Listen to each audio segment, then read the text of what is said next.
Hello everyone. आज जो है हम हमारा 5वां लेक्चर लेकर आए हैं बाल विकास का। हॉस्टल वार्डन या फिर टीईटी या जो भी व्यापम से संबंधित परीक्षाएं होती हैं उसमें ये टॉपिक महत्वपूर्ण है। फिलहाल तो हॉस्टल वार्डन की परीक्षा आने वाली है, उसके लिए बहुत ही महत्वपूर्ण टॉपिक है। हमने बाल विकास के जो है लगभग सारे टॉपिक डिस्कस किए हैं, एक या दो टॉपिक और बचे हुए हैं। तो व्यक्तित्व भिन्नता या फिर इंडिविजुअल डिफरेंस वाला जो एक टॉपिक बचा हुआ था, इसके बारे में आज जो हम चर्चा करेंगे और इसके जो है प्रश्न भी हम डिस्कस करेंगे। तो इम्पॉर्टेंट है ये लेक्चर, और 15 तारीख को जैसे एग्जाम होने वाली है उसके पहले इसे ज़रूर देख लें। जिनको भी पीडीएफ चाहिए होगा वो जो है एप्लीकेशन में जाकर जो है डाउनलोड हमारा जो है टेलीग्राम में जाकर जो है जिनको भी पीडीएफ चाहिए टेलीग्राम में मैं शेयर कर दूंगा, टेलीग्राम चैनल में जाकर डाउनलोड कर लेंगे। और इन केस मैं भूल जाता हूँ तो कमेंट करके बता देंगे तो मैं इसे शेयर कर दूंगा। ठीक, फिर दूसरा जो इम्पोर्टेंट अनाउंसमेंट है, हमारे एप्लीकेशन में जो है ऑफर चल रहा है। लिंक डिस्क्रिप्शन में दी गई है एप्लीकेशन की।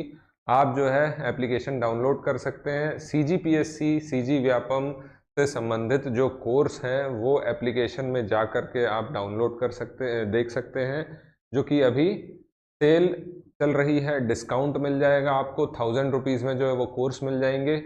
और रिकॉर्डेड लाइव लेक्चर्स जो है सब आपको उसमें अवेलेबल होंगे। पूरा का पूरा जीएस का कोर्स, सामान्य अध्ययन का कोर्स जो है 1000 रुपये में आपको अवेलेबल है। तो इसे ज़रूर डाउनलोड करें, है ना। तो यही आपसे एक अनाउंसमेंट थी। और वापस आते हैं हम हमारे आज के टॉपिक में, व्यक्तित्व भिन्नता या इंडिविजुअल डिफरेंस वाला टॉपिक जो है। तो इसमें सबसे पहले समझने की ज़रूरत है कि व्यक्तित्व भिन्नता क्यों बाल विकास में ज़रूरी है। क्योंकि बाल विकास का टॉपिक अगर देखा जाए तो इसमें हर बच्चा अपने आप में एक अलग है, हर बच्चे में अलग अलग खूबी है, और या हर इंडिविजुअल में अलग खूबी है। हर इंडिविजुअल एक से अलग होता है, हर किसी में डिफरेंस होते हैं। तो ये डिफरेंस क्यों होते हैं, है ना, इसके कारण क्या होते हैं, और क्यों ये पढ़ना चाहिए, इससे कैसे क्वेश्चन बन के आ रहे हैं, ये सारा जो है आज हम हमारे लेक्चर में देखेंगे। तो ज़्यादा से ज़्यादा लोग तक के जो ये शेयर करिए। चलिए तो चालू करते हैं इंडिविजुअल डिफरेंस के बारे में या व्यक्तित्व भिन्नता। तो हम अगर देखें, हर व्यक्ति जो है, प्रत्येक व्यक्ति, every individual is different in itself. हर कोई जो है अपने आप में जो है अलग है, किसी न किसी आधार पर जो है भिन्न है। और चाहे वो एक ही माँ बाप की संतानें क्यों ना हो, मतलब आपके जो भी सिबलिंग्स होंगे, भाई बहन होंगे, उनसे अगर आप अपनी पर्सनैलिटी देखें तो बिल्कुल अलग पाएंगे। यहाँ तक कि जुड़वा बच्चों में भी जो है हमको जो ऐसी जो है अत्यधिक समानताएं होने के बावजूद भी जो है कुछ न कुछ विभेद दिखते हैं, डिफरेंसेस दिखते हैं। तो सामान्य शब्दों में अगर बोलें तो कोई भी दो व्यक्ति परस्पर पूर्णतः एक समान नहीं होते हैं। उनमें जो है हम देखेंगे या तो शारीरिक या फिर मानसिक, ये मानसिक है, मानसिक हो गया, सांस्कृतिक, फिर सावेगिक आदि जो है आधार पर हमको जो है विभिन्नता दिखाई देती है ना। तो प्रकृति प्रदत्त जो है ये मतलब हमको नेचुरली मिली है। तो प्रकृति द्वारा दी गई यही भिन्नता को जो है हम व्यक्तित्व भिन्नता कहते हैं, इंडिविजुअल डिफरेंस कहते हैं। जो भी यूनिकनेस है उसी को हम क्या बोलते हैं, व्यक्तित्व भिन्नता। हर इंडिविजुअल में ये अलग मिलेगी। ठीक, फिर इसी में अगर देखें तो कई लोगों ने जो इसे परिभाषित किया है। तो व्यक्तित्व भिन्नता का सबसे पहले क्वेश्चन पूछ सकता है डायरेक्ट, अध्ययन किसने किया। तो सर फ्रांसिस गाल्टन ने जो इसका अध्ययन किया, और उन्होंने जो है 1869 ईस्वी में जो है हेरिडिटीज जीनियस नामक पुस्तक लिखी थी, जिसमें उन्होंने भिन्नताओं का वैज्ञानिक विवेचन किया, साइंटिफिक एनालिसिस किया है। तो ध्यान रखेंगे, पूछ सकता है सबसे पहले किसने किया, तो फ्रांसिस गाल्टन ने किया। बुक का नाम क्या है, तो हेरिडिटी जीनियस। ठीक, तो ध्यान रखेंगे इसे। फिर इसके अलावा पियर्सन, बीने और टर्मेन ने भी, जो आदि लोगों ने भी, जो मनोवैज्ञानिकों ने व्यक्तित्व भिन्नता का अध्ययन किया, और परिणाम स्वरूप आधुनिक समय में व्यक्तित्व भिन्नता के अध्ययन को महत्वपूर्ण स्थान दिया जा रहा है ना। तो वर्तमान में जो है ये इम्पोर्टेंट विषय है। व्यक्तित्व भिन्नता से तात्पर्य एक व्यक्ति को उनका दूसरे व्यक्ति से रंग, रूप, शारीरिक गठन, स्वभाव तथा रुचि आदि गुणों में भिन्न होना, यही क्या है, साधारण शब्दों में व्यक्तित्व भिन्नता है। तो इसे ध्यान रखेंगे। ठीक, तो ये एक डेफिनेशन हुई। फिर आगे हम इसी में देखते हैं, स्किनर जो मनोवैज्ञानिक हुए उनने जो है कई सारी जो है डेफिनेशन दी है।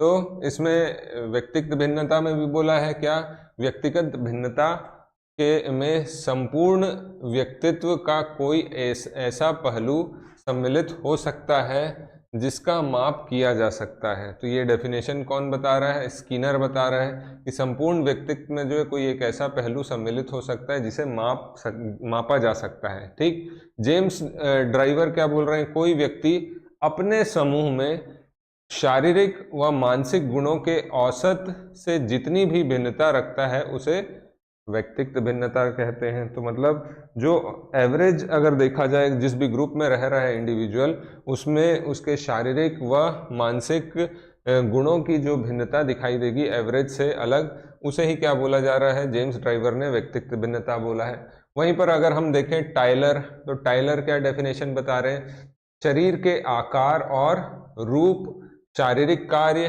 गति की क्षमताओं, बुद्धि, उपलब्धि, ज्ञान, रुचियां, अभिवृत्तियों और व्यक्तित्व के लक्षणों में मापी जाने वाली भिन्नताओं का अस्तित्व सिद्ध हो चुका है। तो ये टाइलर बता रहे हैं कि ये जो है डिफरेंसेस होते हैं, हर इंडिविजुअल में ऐसे डिफरेंसेस आपको मिलेंगे ही। ठीक, आगे देखते हैं, व्यक्तिगत भिन्नता के प्रकार बता रहे हैं। तो ऐसे तो बहुत सारे प्रकार हैं, है ना, सामाजिक भिन्नता, सोशल डिफरेंसेस, नैतिक भिन्नता, मोरल डिफरेंसेस, सांस्कृतिक या संस्कृति कल्चर का डिफरेंस होगा, प्रजाति रेशियल और धार्मिक। इसमें से हम अगर देखें तो मेन जो ऊपर के तीन दिखाई दे रहे हैं क्या है, शारीरिक फिजिकल डिफरेंस होंगे, व्यक्तित्व पर्सनैलिटी डिफरेंस होंगे, मानसिक जो मेंटलिटी के आधार पर डिफरेंस दिखाई देंगे।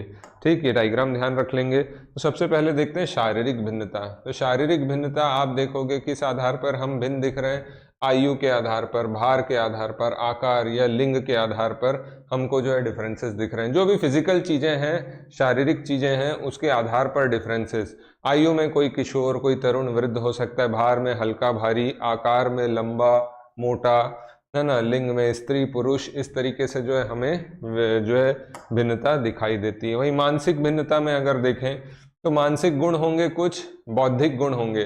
तो मानसिक गुण में जो है इंटरेस्ट क्या है, रुचि क्या है, फिर स्मरण शक्ति, आपका मेमोरी कैसा है, सृजनात्मकता क्रिएटिविटी कैसी है।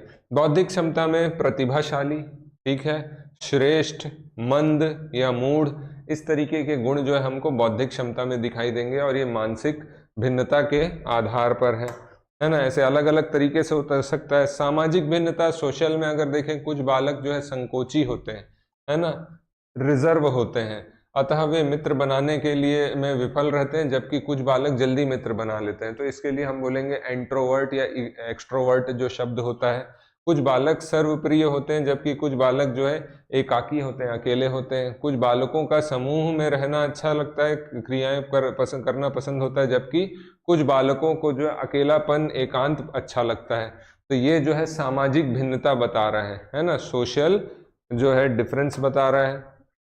व्यक्तित्व अगर देखें पर्सनैलिटी के आधार पर, तो अंतर्मुखी जो मैंने पहले बोला था ये होंगे आपके इंट्रोवर्ट, जबकि कुछ जो है बाहिर्मुखी एक्सट्रोवर्ट होंगे, और कुछ में जो है नेतृत्व क्षमता अधिक दिखेगी, जबकि कुछ बालकों में अनुयायी बनाने की प्रवृत्ति अधिक होती है, अपने फॉलोअर्स बना लेते हैं, है ना। तो युंग ने इन्हीं भिन्नताओं का अध्ययन करके व्यक्तित्व को निम्नवत विभाजित किया है। तो व्यक्तित्व को जो है युंग ने कैसा डिवाइड किया है वो देखते हैं हम।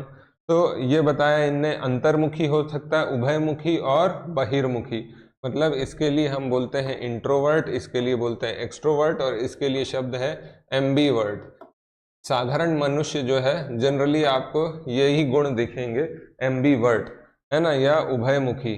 तो ये मितभाषी होगा, कम बोलेगा, एकाकी प्रवृत्ति, अकेला रहना पसंद, कम मित्र होंगे, यहाँ पर कम सहयोग की भावना होगी, यहाँ पर जो है वाक पटु होगा, है ना, मिलनसार, अधिक मित्र होंगे, लोकप्रिय होगा। इनमें जो है मिश्रित व्यक्तित्व होगा, है ना, विकासोन्मुख व्यक्तित्व होगा।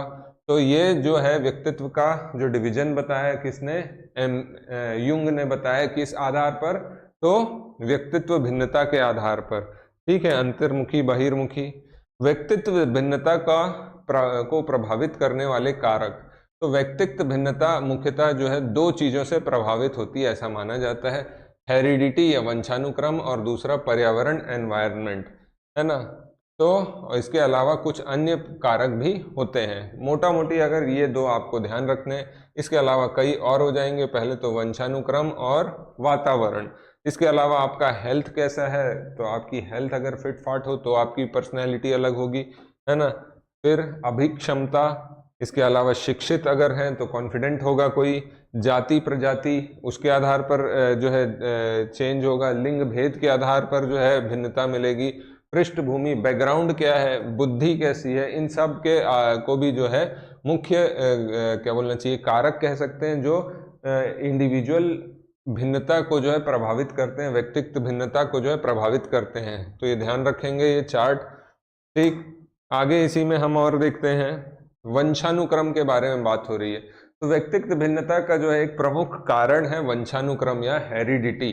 ठीक, अब जैसा पेरेंट्स का नेचर होगा, कुछ ना कुछ उसका हिस्सा जो है इंडिविजुअल को मिलेगा ही, है ना। तो इसमें गाल्टन, पियर्सन, टर्मैन ऐसे वैज्ञानिकों ने बताया है कि वंशानुक्रम काफी सीमा तक जो है किसमें है, शारीरिक, मानसिक और व्यक्तित्व संबंधी भिन्नताओं के लिए उत्तरदायी है। तो यहाँ पे आप ये इनका नाम याद रख लेना। इन लोग का मानना है कि आपका जो फिजिकल अपीयरेंस है, आपका जो मेंटल स्टेटस है, या आपका जो पर्सनैलिटी है, ये सब जो है बहुत हद तक के जो है आपके वंशानुक्रम पर जो है आधारित होता है। यहाँ तक के लिंग, बुद्धि तथा अन्य योग्यताओं में भेद का कारण ही मुख्यतः क्या है, आपका वंशानुक्रम है। ठीक है, तो ये बिल्कुल ध्यान रखेंगे, हेरिडिटी।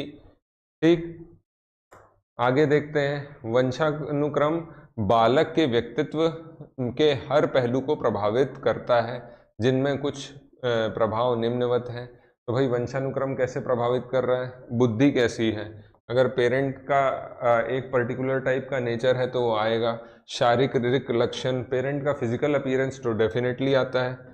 व्यवसायिक योग्यता, जो पेरेंट व्यवसाय करेंगे या कुछ चीज़ अगर करेंगे तो वो गुण भी मिलेगा। मूल शक्ति, है ना। सामाजिक स्थिति, अगर समाज में स्थिति अच्छी है तो वो भी एक जो है कैरेक्टर में आता है। और इसके अलावा चरित्र, कैरेक्टर कैसा है, जैसा पेरेंट का रहेगा उस तरीके का बच्चे का भी डेवलप होएगा। तो बुद्धि, शारीरिक लक्षण, फिर व्यवसायिक योग्यता, मूल शक्ति, सामाजिक स्थिति, चरित्र, ये सब जो है वंशानुक्रम के प्रमुख जो है हर पहलू को प्रभावित करते हैं, ये सारी चीजें वंशानुक्रम को। इसी में देखते हैं और आगे क्या है, तो वातावरण, इसमें मैंने बताया है क्या, एनवायरनमेंट। तो व्यक्तित्व भिन्नता का एक प्रमुख कारण वातावरण भी है। किस तरीके का जो है एनवायरनमेंट है, वातावरण है ना, किस तरीके का एनवायरनमेंट है या वातावरण है, किस तरीके का एनवायरनमेंट है या वातावरण है, हमारे भौतिक वातावरण का व्यक्तित्व पर प्रभाव स्पष्ट देखा जा सकता है। ठीक है, तो हमारे फिजिकल अपीयरेंस में आप कैसे एनवायरनमेंट में रह रहे हैं वो तो डेफिनेटली दिखेगा। अगर आप अच्छे फ्रेश एरिया में रह रहे हैं, अच्छी हवा, आबो हवा है, तो आप क्या फिट रहेंगे, तो आपके जो है पर्सनालिटी में वो चीज़ भी नज़र आएगी। गर्म वातावरण के लोग जो है काले होंगे, श्याम होंगे, वहीं पर ठंडे प्रदेश के लोग जो है हमको गोरे दिखते हैं। तो ये वातावरण से ही प्रभावित होता है, मतलब आपका फिजिकल अपीयरेंस जो है पूरी तरह से वातावरण से प्रभावित होता है। उसी के बारे में बता रहा है क्या, तो मानसिक विकास होगा, शारीरिक विकास होगा, व्यक्तित्व विकास होगा, स्वास्थ्य कैसा होगा, बुद्धि कैसी होगी, या सामाजिक विकास कैसा होगा, ये वातावरण से जो है काफ़ी ज़्यादा निर्धारित होता है, डिसाइड होता है। तो ये ध्यान रख लेंगे बिल्कुल।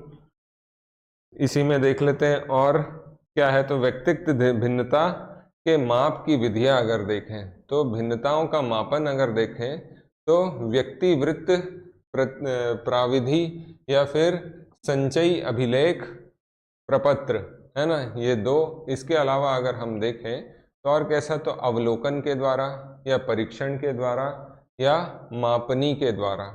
अब इसी में जो है हम देख रहे हैं क्या, मेन परीक्षण के द्वारा कैसे जो है मापा जा सकता है।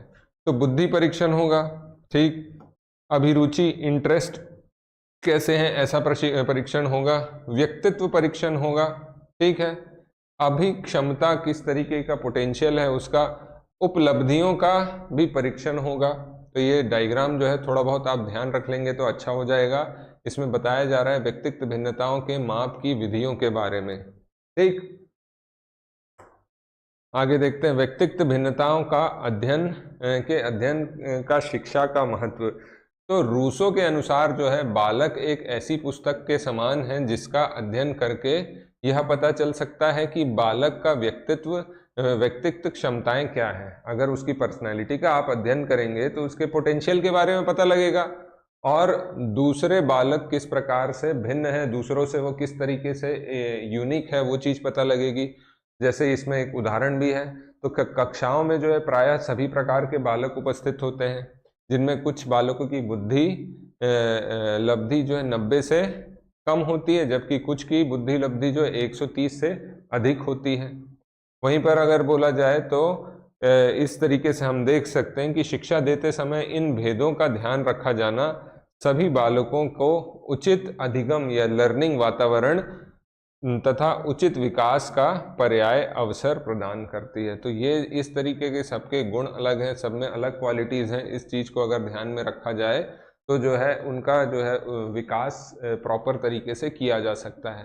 तो यही चीज़ बात हो रही है किसमें, ये अध्ययन का महत्व जो है ना, रूसो ने ये चीज़ बताया है। अब मनोवैज्ञानिक भिन्नता के आधार पर किस तरीके के अधिगम हो सकते हैं, तो ये कुछ एग्जाम्पल दिए हैं। तो भाई संवेगात्मक भिन्नताओं के आधार पर अधिगम हो सकता है ना, या मानसिक भिन्नता जो है उस आधार पर जो है लर्निंग हो सकती, अभिरुचि इंटरेस्ट के आधार पर हो सकती, सफलता के अनुभव के आधार पर, स्मरण शक्ति मेमोरी कैसी है उस आधार पर, शैक्षिक उपलब्धि क्या है, क्या आपका जो है क्वालिफिकेशन है उस आधार पर, अभिवृत्ति के आधार पर या अभिक्षमता के आधार पर। तो ये सारे जो है कुछ भिन्नता के आधार पर जो है लर्निंग कराई जा सकती है। इसके कुछ एग्जाम्पल हैं, ठीक।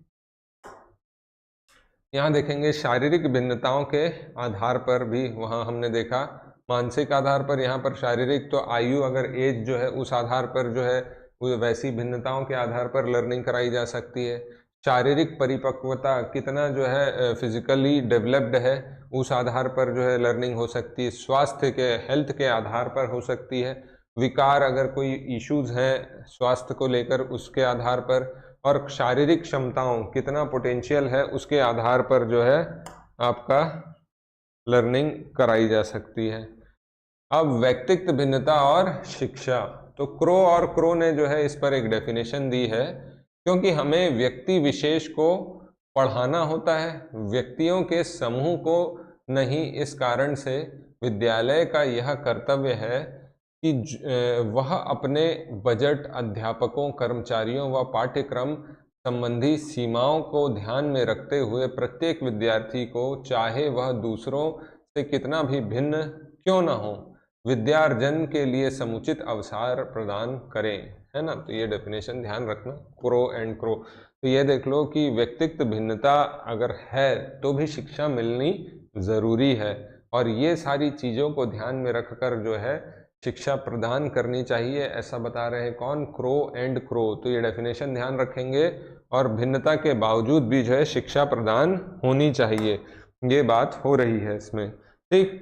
तो व्यक्तित्व भिन्नता को ध्यान में रखते हुए शिक्षण प्रक्रियाओं में निम्न बातों पर ध्यान रखना चाहिए, है ना। अगर लोगों में इंडिविजुअल डिफरेंस है, कुछ पर्सनालिटी में डिफरेंस है, तो क्या चीज़ों में जो है शिक्षण प्रक्रिया, एजुकेशन प्रोसेस में जो है ध्यान देना चाहिए। छात्रों का वर्गीकरण करना चाहिए भाई कि हाँ कुछ अलग हैं कुछ अलग हैं, उस तरीके से। कक्षा का जो है सीमित आकार हो, एकदम ठूस ठूस कर ना भर दिया जाए। अध्यापन विधियों पर ध्यान दे, किस तरीके से किसको समझ में आ रहा है। पाठ्यक्रम का समायोजन करें, जो भी सिलेबस है उसका जो है समायोजन करें। गृह कार्य, होमवर्क देना जरूरी है। व्यावसायिक निर्देशन, है ना, कमर्शियल डायरेक्शन भी। शारीरिक शिक्षा, फिजिकल एजुकेशन, और विशिष्ट कार्यक्रम अथवा विधियों को समावेश भी करना है, उसमें इंक्लूड करना है। तो ये कुछ बात हो रही है क्या, व्यक्तित्व भिन्नताओं को ध्यान में रखते हुए, ठीक है। चलिए आगे इसी में देखते हैं हम। यहाँ से हमारे जो है प्रश्न चालू हो जाएंगे। आप इतना टॉपिक भी अच्छे से कर लेंगे और ये प्रश्न देख लेंगे तो आपकी परीक्षा के लायक जो है यहाँ से प्रश्न निकल जाएंगे। तो व्यक्तित्व भिन्नता का अर्थ क्या है, तो आप पढ़ेंगे अगर तो दूसरा ऑप्शन जो है, कोई दो व्यक्ति शारीरिक मानसिक योग्यता और संवेगात्मक दशा में समान और एक जैसे नहीं होते हैं, है ना। यहाँ एक जैसे होते हैं, यहाँ पर दो व्यक्ति सिर्फ शारीरिक भिन्नता नहीं हो सकती, कई तरह की भिन्नता होंगी। तो आंसर क्या रहेगा, बी फॉर बॉल।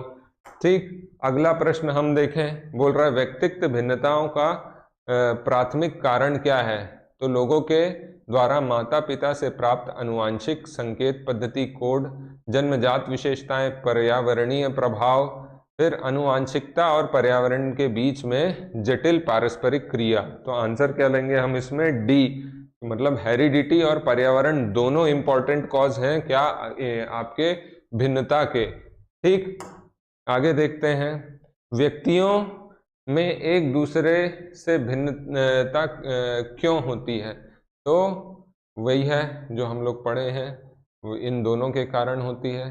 तो हर जो है आपका वातावरण और वंशानुक्रम, इन दोनों के कारण जो है भिन्नता होती है। मानव जाति में कौन से व्यक्तित्व निर्धारक तत्व होते हैं जो मानव जाति की विविधता को बताते हैं, तो भाई क्या क्या है, तो वही फिर से आ रहा है। मतलब देखिए ये वाला प्रश्न कितनी बार पूछा गया है, तो बिल्कुल ध्यान रखेंगे, वातावरण और आनुवंशिकता। व्यक्तित्व के भेद हम देखें अगर, तो व्यक्तित्व के भेद हमको ये सारे नजर आएंगे। क्यों, क्योंकि व्यक्तिगत भेद में बुद्धि के स्तर पर हो सकता है, या अभिवृत्ति इंटरेस्ट के आधार पर, या फिर गतिवाही योग्यता के आधार पर, तो ये सभी आंसर होगा इसमें।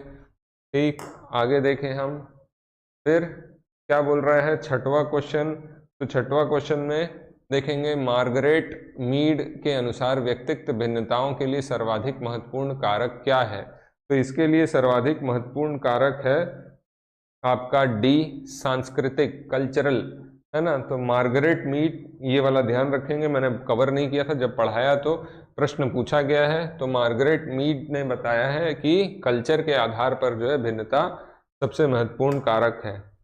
ठीक, वहीं पर हम देखेंगे अगला क्या बोल रहा है, हेरिडिटरी जीनियस नामक पुस्तक किसने लिखी, तो हमने पढ़ लिया ये गाल्टन, सबने देखा था पीछे बुक लिखाई 1869 में बताया था। ठीक, और सर्वप्रथम अध्ययन भी इन्हीं ने किया था। अब आ जाते हैं हम अगला, विकास के व्यक्तित्व भिन्नता को समझने के लिए क्या महत्वपूर्ण है, तो भाई वंशानुगत विशेषताओं के साथ साथ पर्यावरणीय कारकों एवं उनकी पारस्परिक क्रिया पर विचार करना। ये वाला क्वेश्चन जो है कई बार अलग अलग तरीकों से पूछा जा रहा है, तो इसे जो है आप देखेंगे, है ना। किसी का अगर रह गया होगा तो मैं फिर से दिखा दे रहा हूँ। तो ये दोनों विशेषता जो वंशानुगत है और दूसरा आपका जो पर्यावरणीय है, एनवायरमेंटल है, इन दोनों को जो है इंक्लूड कर रहा है। बालकों में व्यक्तिगत भिन्नता के लिए निम्न में से कौन सा कारक जिम्मेदार है ना। तो इसमें आप देखोगे कि बालकों में जो है बुद्धि, व्यक्तिगत भिन्नता के लिए निम्न में से कौन सा कारक जिम्मेदार है, तो ये बुद्धि होगा, है ना। अगर आपका जो है बुद्धि अलग है तो ये सब नस्ल, स्थान और ये सेकेंडरी हैं। ठीक, आगे देखते हैं, हम सभी अपनी बुद्धि, प्रेरणा, अभिरुचि आदि के संदर्भ में भिन्न होते हैं, यह सिद्धांत संबंधित है, तो किससे है, आपका बुद्धि के सिद्धांत से, या फिर वंशानुक्रम से, पर्यावरण से, या व्यक्तित्व भिन्नता से। तो एक्चुअली में व्यक्तित्व भिन्नता से है और इसी में ये सारी चीज इंक्लूडेड है, तो डी होगा इसका आंसर। आगे देखते हैं और क्या है, तो सीमा हर पथ को बहुत जल्दी सीख लेती है, जबकि लीना उसे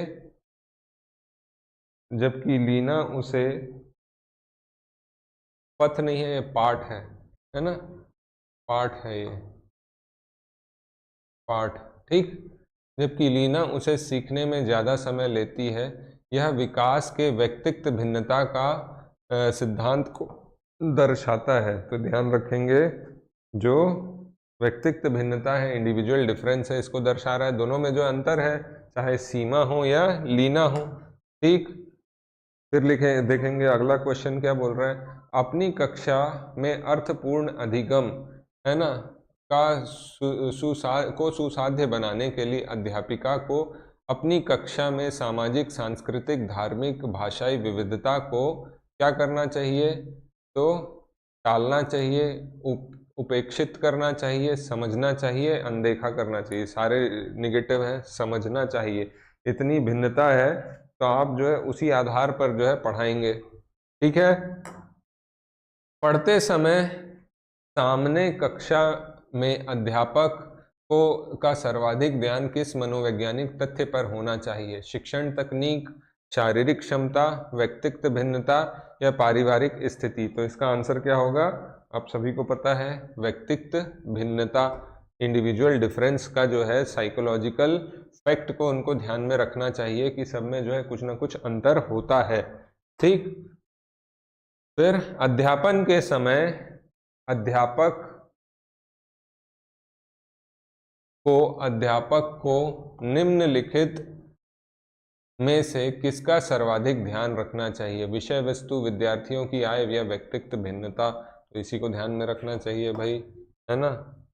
फिर लास्ट क्वेश्चन है, व्यक्तित्व भिन्नता के मिलान के संबंध में एक अध्यापक की भूमिका होनी चाहिए। तो व्यक्ति के दृष्टिकोण, अभिरुचि, योग्यता को जानने का प्रयास। फिर व्यक्तित्व, जस्ट अ सेकेंड, है ना, व्यक्ति आधारित है ये, है ना, व्यक्तारती लिखा गया, व्यक्ति आधारित पाठ्यक्रम को उनकी आवश्यकता के अनुसार जानने की कोशिश है, कोशिश हो गया है ये भी ठीक कर लेंगे।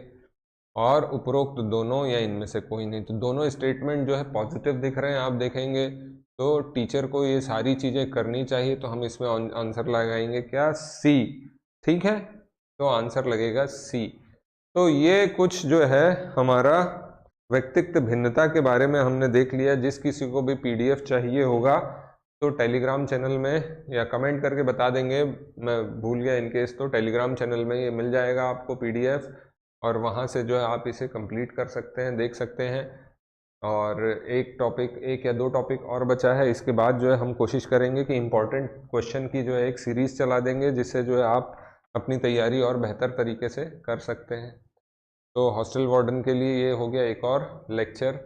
और इसके अलावा मैं एक और चीज़ बताना चाहूँगा फिर से कि एप्लीकेशन में सेल चल रही है, डिस्काउंट चल रहा है। जो भी व्यक्ति सीजीपीएससी और व्यापम के जीएस वाले भाग को जो है करना चाहते हैं तो कम दामों में मात्र 1000 रुपये में जो है आपको कोर्सेस अवेलेबल हैं। आज ही डाउनलोड करिए और अपनी तैयारी बेहतर करिए। लाइव रिकॉर्डेड दोनों प्रकार के लेक्चर जो है आपको उसमें मिल सकते हैं। तो मिलते हैं अगले लेक्चर में, तब तक thank you very much and all the very best.